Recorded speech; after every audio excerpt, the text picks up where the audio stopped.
Plane crash हादसा था या लापरवाही, सवाल अब भी उठ रहे हैं। इसलिए आपको पूरी खबर विस्तार से बता देता हूं। लेकिन हौसला रखना अहमदाबाद क्यों कह रहा हूं। यह शहर उतना ही टूटा है जितना विमान टूटा था। ये वो पोस्टर हैं जो अहमदाबाद की सड़कों पर लगे हुए हैं। और वाकई में इस शहर को बहुत हौसले की जरूरत है, और हौसले की जरूरत पूरे देश को भी है। उन परिवारों को है जिन्होंने अपनों को खोया है। अहमदाबाद में हुए इस विमान हादसे ने न सिर्फ बहुत बड़े जख्म दिए हैं, बल्कि लोगों के जहन में डर भी बैठा दिया है। वो डर जो हर किसी के मन में प्लेन में बैठने को लेकर होगा। तो आज इसी डर को खत्म करने और विमान हादसे के बाद जांच में सामने आ रहे नए नए पहलुओं पर विस्तार से बात करूंगा। 12 जून को अहमदाबाद में हुए विमान हादसे से पहले पायलट सुमित सभरवाल ने प्लेन को बचाने की पूरी कोशिश की थी। पायलट ने एटीसी को आखिरी मैसेज क्या दिया था, इसकी जानकारी भी आ गई है। मैसेज आपको बताऊं उससे पहले आपको ये बता देता हूं कि आखिर एटीसी क्या होता है। और आप कहीं भी प्लेन क्रैश की खबर देख रहे होंगे तो एटीसी का जिक्र बार बार क्यों आ रहा है। देखिए, एटीसी यानी एयर ट्रैफिक कंट्रोलर होता है। हर एयरपोर्ट का एक अलग एटीसी होता है। आसमान में जितने भी प्लेन उड़ रहे होते हैं वो किसी न किसी एटीसी से कनेक्ट होते हैं, और एटीसी ही प्लेन को कंट्रोल करता है। किसी भी प्लेन को उड़ते समय निर्देश एटीसी ही देता है। एटीसी और प्लेन का पायलट हर समय आपस में कनेक्ट रहते हैं, और पायलट किसी भी इमरजेंसी के बारे में एटीसी को ही बताता है। और ऐसा ही कुछ इस प्लेन के पायलट सुमित सभरवाल ने भी किया था। पायलट सुमित ने क्रैश के ठीक पहले एटीसी को इमरजेंसी मैसेज देते हुए कहा था, मेडे मेडे मेडे, थ्रस्ट नहीं मिल रहा है, पावर कम हो रही है, प्लेन उठ नहीं रहा है, नहीं बचेंगे। और इसके तुरंत बाद प्लेन क्रैश हो जाता है। एटीसी की तरफ से जवाब दिया जाता है, लेकिन विमान से कोई संपर्क नहीं हो पाता। नागरिक उड्डयन मंत्रालय ने मीडिया को जानकारी देते हुए यही बताया कि आखिरी समय में प्लेन से संपर्क नहीं हो पाया था। पहले सिविल एविएशन मिनिस्ट्री के सचिव का बयान सुनिए, फिर आपको पायलट के आखिरी मैसेज के मायने भी समझाऊंगा। सुनिए।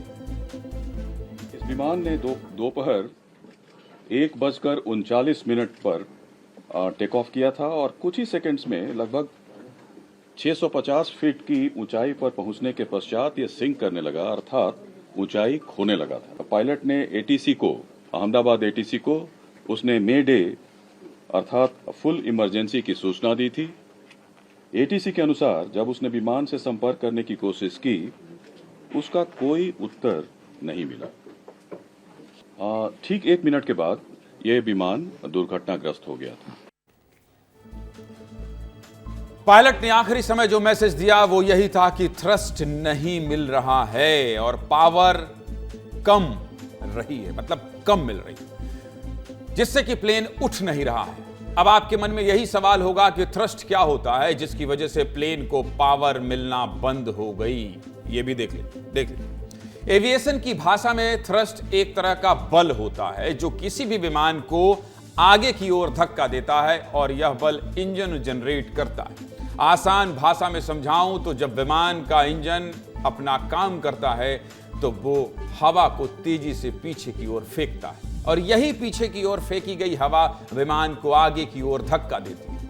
यही बल थ्रस्ट कहलाता है, और प्लेन इसी थ्रस्ट से उड़ता है। पायलट के इस आखिरी मैसेज से एक बात तो साफ हो जाती है कि फ्लाइट को पावर नहीं मिल रही थी। इस मैसेज के सामने आने के मैसेज के सामने आने के बाद इस बात की संभावना बढ़ गई है कि प्लेन का इंजन फेल हो गया। लेकिन दोनों इंजन का एक साथ फेल होना भी आम बात नहीं है।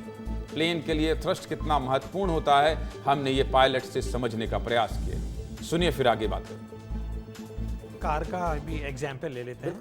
कार हमने स्टार्ट की, कार स्टार्ट करने के बाद हमने गियर अगर उसका डाल दिया, और गियर डालने के बाद भी अगर कार आगे नहीं बढ़ रही है ना, और अगर हम स्लोप पे हैं तो एकदम से पीछे आने लगेगी। सेम सिचुएशन ये हुई कि जब पावर है, पावर को अंदर, अगर जहाज़ को अंदर पावर मतलब थ्रस्ट ही नहीं मिल रहा है, मतलब उड़ाने के लिए उसके अंदर एरोडायनेमिक वो कंडीशंस ही नहीं आ रही हैं, फ्लाई करने की स्थिति में ही नहीं है, तो फिर वो अच्छा, तो गिरेगी। इसमें भी यही हुआ? इसमें भी यही क्या हुआ?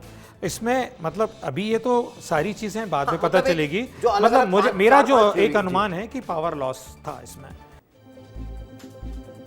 ये तो बात पायलट के उस आखिरी मैसेज की थी जो अहमदाबाद एटीसी को दिया गया था। हादसे की असली वजह तो ब्लैक बॉक्स की जांच के बाद ही सामने आएगी। केंद्रीय मंत्री राम मोहन नायडू ने भी ये बताया कि मेडिकल कॉलेज की छत पर मिले प्लेन के ब्लैक बॉक्स की जांच की जा रही है। ब्लैक बॉक्स की जांच से हादसे की असली वजह तो पता चल जाएगी, लेकिन जैसे जैसे जांच आगे बढ़ रही है कुछ ऐसे खुलासे हो रहे हैं जो एक बड़ी लापरवाही की ओर इशारा कर रहे हैं। वो क्या है, देखिए।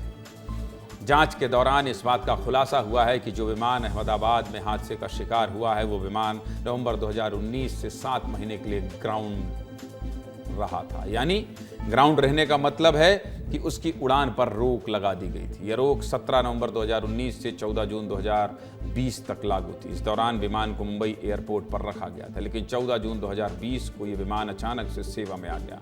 सबसे संदिग्ध बात यह है कि आज तक इस बात की जानकारी सामने नहीं आई है कि इस विमान को क्यों ग्राउंड किया गया था और क्यों इसकी सेवाएं दोबारा शुरू की गई, जबकि आमतौर पर किसी भी विमान के ग्राउंड करने और उसके उड़ान भरने की जानकारी पब्लिक डोमेन में रहती है। इस जानकारी के सामने आने के बाद इस बात की भी जांच की जाएगी कि आखिर विमान को ग्राउंड करने का कारण क्या था और इसे दोबारा उड़ान भरने की परमिशन किन परिस्थितियों में दी गई।